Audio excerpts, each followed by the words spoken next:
we have Pokemon GO Fest Madrid, and I will be there. But more importantly, I'm gonna give you guys some of my top tips, tricks, and strategies to make sure that you guys don't miss out on any part of this event in Pokemon GO. So, you know what time it is. Let's get into it. Welcome to the Trainer Club. Here we go.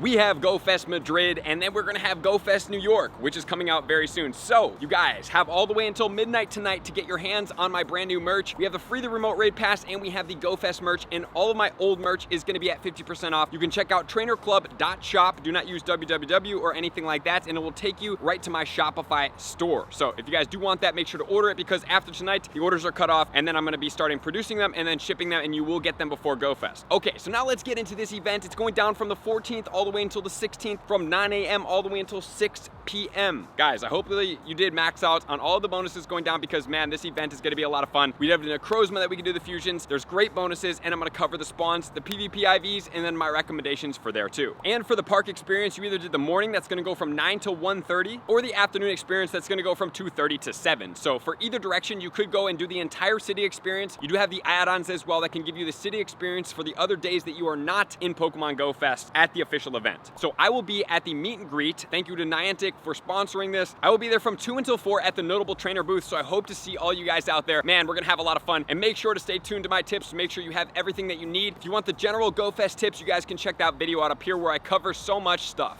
And as far as the bonuses going on during this event, we have half incubator distance, which is amazing. Any lore module activated will be available for 2 hours, so please make sure to try to get those down if you do not have the Picnicker Platinum Medal, because this is an easy time to get it if you can find an available lore module. There's gonna be special 7-kilometer eggs. Me personally, even in New York last year, I didn't really do too much of these 7-kilometer eggs. I have so much else going on. I know that there's some cool things in the 7-kilometer eggs, but it's not what my focus was. But if you guys do want that, please make sure that once you hatch an egg, to stop spinning stops, go into your friend's gifts and open it. I just thought that for me personally, it just took too much to be able to do that. There's gonna be up to 6 special trades per day, and then you're gonna get reduced costs for trading. For that reduced cost, I'm assuming that it's gonna be a 50% reduction, so please make sure to take full advantage of your 6 special trades. And if you guys do the city experience, it looks like you should be getting 6 trades each and every day. So even if you're just with one of your friends and you just mirror some old Com Day shinies and potentially get luckies, that's a great thing to do, because just as a reminder, usually during GO Fest, we do get an increase in luckies from trading. You're gonna get 9 free additional raid passes per day after you complete a raid, so you'll have to spin the Pokestop after you completed a raid to be able to get that. Make sure to use those. You're also gonna get 2 times catch candy, 1.5x hatch candy, and 1.5x hatch stardust. So if you guys do want to go in with 12-kilometer eggs, that would be a great time to be able to add a little bit more stardust to your journey. And then we have 2 add-ons. For 17 euros, you have the 18 free raid passes per day. You have the 5,000 additional XP per raid, and then you have 6 additional candy and 3 additional XO candies for all trainers level 31 and up. And then for the egg enthusiasts, it's 1/4 egg hatch distance, 3x hatch stardust, 3x hatch XP, and 3x hatch candy. And then you also have the city gamewide experience for $23 a day. So for these personally, if you guys would love to get more XL candy for some of these ultra beasts that are going to be out during raids, man, that raid lover is fantastic. If you are an egg enthusiast and you're going to be hatching a bunch of eggs, getting 3 times hatch stardust actually does add up quite a bit. So if you're going to do either one of those, obviously you're going to be gearing towards the lucky eggs for the raids, and then you're going to be gearing up more star pieces for there, which is going to come around to one of my tips, which is, for me personally, whenever I go to these events, I allocate at least $100. I put it right into the game, and I'm ready to go. I don't even try to, like, you know, maybe I want to spend 20 here and there. I'm like, $100, I spent it. I got the extra bonus coins. If you guys go to the web store, you get an extra 1,000 bonus coins, so please go to the Pokemon GO web store and purchase your coins so that you can benefit more from there. And then you'll be able to go into the game with a little bit more, 15,500 coins, which is going to last you quite a bit. Hopefully, which is not always the case, they will put out some type of raid box. And if, what I do, I divide the amount of coins by the raid passes in the box, and if it's anywhere by around 0.7, right? So about 70 coins, or 0.7 if you divide it the opposite direction, 70 coins per raid pass, that's a great deal. If you can get it to for about 0.5 or 50 coins per raid pass, that's an excellent deal. And then during this event, there's gonna be shiny Crabrawler debut as well, which is great. There's also gonna be field research tasks and tasks going on during the entire event, and then it will eventually lead you to the Marshadow. And the Marshadow is gonna be a fighting and a ghost type, and and the 100% IV from the task will be $15.99. So there you guys go. Brand that CP in your brain so that you guys do know what's coming. And also during this event, you're going to get the shiny Pheromosa for the first time ever and the shiny Necrozma, which will be the second time ever released. Sendai was the first time with also paired with the shiny Xurkitree, but now we do have this specific Pokemon, so if you do want that, now is the time to do so. All right, guys, so now let's get into our top tips, starting off with the spawns in tip number 1.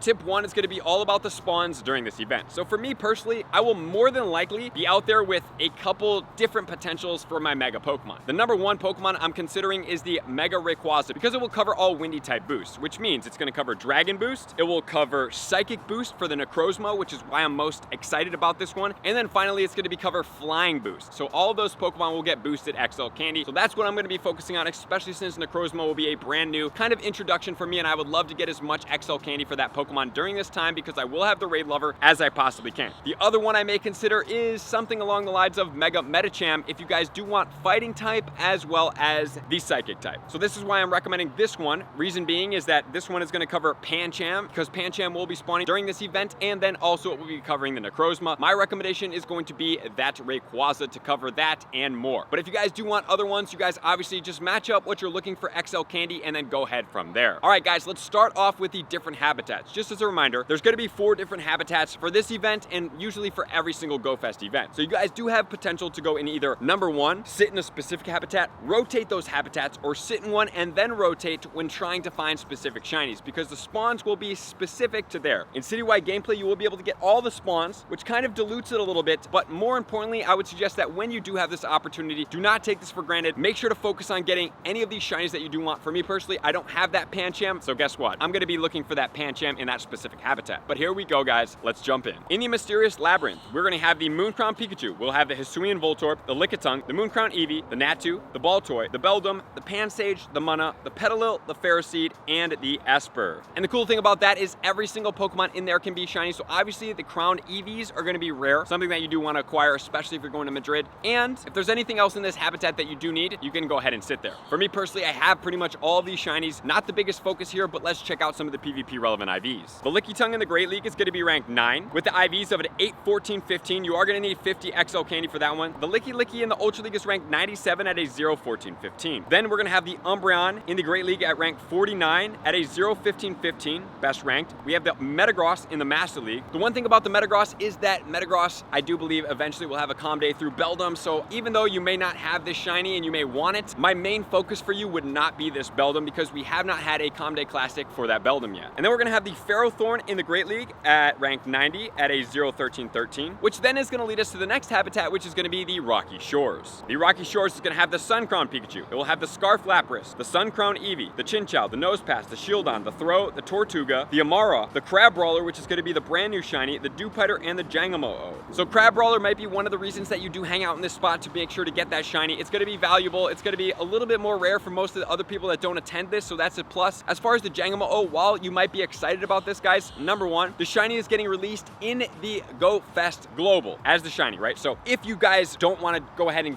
farm for candy right here, that's cool. If you did use the Mega Rayquaza, you could farm for candy. And number 2, guys, eventually it will have a calm day, so I don't really want you guys to go around and be like, oh, Jangamo-O spawning in the wild, it's very rare. Well, yes, it is, guys. I don't want that to be your main focus this event. Focus on the things that you can get at these events specifically, like the Pancham coming here soon, and then go from there. The Lantern is going to be ranked 31 in the Great League with 100% IVs at a 0, 13, 14. Then we do have the Bastiodon in the Great League at rank 14 at a 0, 15, 14 at level 50. The Aurorus in the Great League ranked 99 at a 0, 12, 13. In the Ultra League, ranked 44 at a 0, 15, 15. And then we have the Como-O and ranked 47 in the Great League at a 0, 14, 14, 72 in the Ultra League at a 0, 11, 14, and 54 in the Master League. So while I am telling you guys that it could be a potential Pokemon to wait for, it is very well ranked in 3 leagues, which is also another impressive feat that not too many Pokemon out there have. And then we're going to have the Cursed Forest. In here, we're going to get the Mooncrown Pikachu, the Zubat, the Tangela, the Mooncrown Eevee, the Sableye. Just a reminder, guys, Sableye is a Stardust boosted Pokemon, so every time you do catch it, if you're on a star piece, it's giving you 1,000 Stardust. We do have the Cacnea, the Lunatone, the Dino, the Orange Flower Flabebe. We have the Pancham, the Phantump, and the Oricorio. And one of those Oricorios is a desirable shiny. They're newer shinies, they're rarer, and this specific one, I love the shiny color in the black with the hints of red. I also need the Pancham. I would love to get the Pancham shiny without having to grind 12-kilometer eggs for it. So you guys know where I'm going to be hanging out here for sure. Love this part of the habitat. Let's continue. The Golbat is ranked 61 in the Shadow, 109 in the non-Shadow at a 0-15-15 in the Great League. Sableye is ranked 63 at a 3-14-15 with 48 level. That's going to require some XL candy. The Hydreigon in the Master League is going to be ranked 46, and the Zweilous is going to be ranked 45 in the Great League at a 0-15-15. The Florges in the Ultra League is a 0-14-15, and then in the Master League it's going to be ranked 34. And then we have the Phantump going into Trevenant, which I love. I need that shiny. I think it's a fantastic shiny, ranked 36 in the Great League at a 0-15-15, and in the Ultra League ranked 41 at a 1-15-15 with some XL candies acquired there as well. Which then leads us to the Sunrise Gateway, which is going to be the last habitat. It is going to feature the Suncrown Pikachu, Suncrown Eevee, Skarmory, Solrock, Cherim, Bronzer, Fletchling, Furfrou Natural, Helioptile, Tyrant, Carbink, and the Oricorio Pau style. So this Oricorio is going to be desirable for a lot of us as well. While I don't even have this Pokemon, I'm excited to try to get that shiny and check it off the list. That's the wonderful thing about these Go Fests. The Skarmory in the Great League is going to be ranked 5 at a 0-50-14. In the Ultra League, it's ranked 22 at an all 15s. The Talonflame in the Ultra League is ranked 20 at all 15s, a level 50. Then we have the Carbink, ranked 4 at a 5-15-15. And then guys, we have one more thing, which is going to be all the spawns. This is going to include the Klefki. So if anybody out there does need Klefki, you will be able to get it here. It does not have the shiny form out yet, which is kind of surprising to me. And then finally, a bunch of unknowns, which does include the question mark, one of the rarer unknowns out there. So if you do have the capability of going here, save up on those question marks. Do not transfer them. And then if you can get the shiny, it's going to be even rarer. The unknowns will be A, D, G, H, I, N, T, Y, and question mark. So wow, guys, there's a lot of unknowns, a lot of great spawns out there. Not as many Stardust boosted Pokemon, but there's great Pokemon to be had. So make sure to get out there, which then will lead us into our next tip. Tip number 2.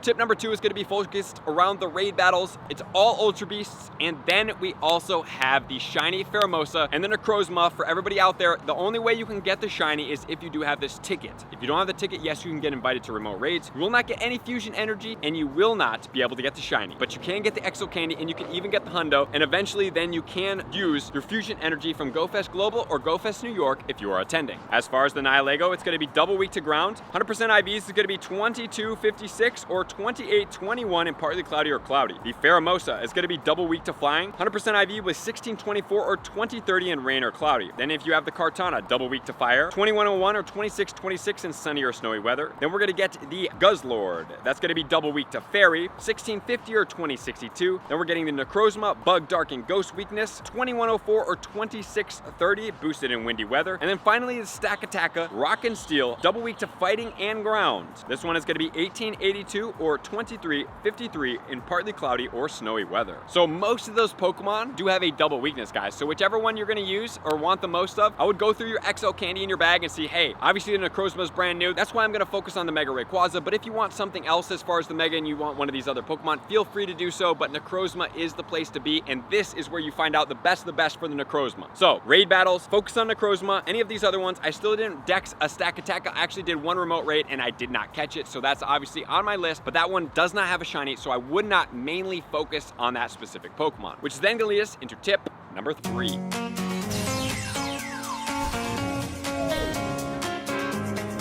Tip number 3 is going to be focusing around what do you do around this event, okay? So number 1, walk the entire event to start. There you go. Number 2, if you have the bonuses, are you going to be doing star pieces and lucky eggs? Guys, you're going to be doing a ton of catching, and if you can hit a lot of excellent throws, let's say that you're in rhythm, you might want to just pop a lucky egg and just catch a ton because you're going to be catching a lot during this weekend. Not only that, guys, if you can clear at least 1,000 spaces from your bag, that would be absolutely ideal. And please do not overlook these lucky trades. Get them done throughout the day. If you have lucky friends that are going to be there from around the world, such as myself, I will be participating in a lot of lucky trades during this event. You do not want to miss out on these specific things. Not only that, guys, I would suggest bringing a hat. It does look like it's going to be in the high 70s as far as the Fahrenheit. So it's not super hot. Usually it is hotter according to Steven, and I've seen it in the 90s and the hundreds, but looks like we're going to be getting lucky. So bringing a hat, I'll be wearing long sleeves to cover up to make sure I don't get burnt. And then finally, I'm going to be wearing some type of shirt or towel around my neck to cover up my neck. The best way to not get burnt is to just cover up. Be a little bit hotter, and then go around having a backpack, I would prefer, with some water in it. That would be absolutely ideal to be able to do to make sure that you can get your Camelback and that you guys do not overlook any type of hydration throughout the day. And I would also include bring some bars, having bars, some type of protein bar or whatever that is. I love the Go macro bars. They're fantastic to help you stay with it throughout the day if you have to go long periods of time without food. Not only that, I know it's a little late for this, but if you have a future event, getting some new shoes and breaking them in before the event. Do not wear new shoes to this event because you're probably gonna get your feet wrecked and you're gonna be hurting by the end of the event. You have to break those shoes in before the event starts unless you're used to breaking in new shoes walking a ton. And then obviously complete as many in-park field researches as possible. Do as many of those as you possibly can throughout the event. Make sure that if you're raiding separately or you're doing a city gameplay, to have your incense on, to spend money if that is something that you desire. And I'm not even sitting here trying to tell you to spend money for the Pokemon Go sake at all. I want to make sure you maximize out on your event. And if you don't spend money or you're just a little spender, these events are definitely worth spending the extra money to get more XP, to get more Stardust, to get more hatches, to get more raid battles. Because there's so many bonuses focused around this event, I want you guys to max out when they're plentiful and not when they're scarce during lesser events. The Go Fest season is my favorite season in Pokemon Go. It's something that I would not miss out on, and this is why. So those are all the tips for the Go Fest Madrid. If anything does come up, I will post it in the comments below. Make sure to get your merch for New York. Can't wait to see you guys in Madrid and in New York, both at the Notable Trainer tent. So thank you guys for being here as always. To all of my likers, commenters, subscribers, Patreon members, everybody takes your support, subscribe to Epic Space to X level. I'm gonna see you guys out in the next video. Peace. I want to take this time to thank everybody who supports me in every facet. It means the world to me, and an extra special thank you to all my Patreons. I greatly appreciate the extra support to continue to allow me to pursue Pokemon Go full time, allowing me to create my daily video uploads in the most timely fashion for everyone's benefit.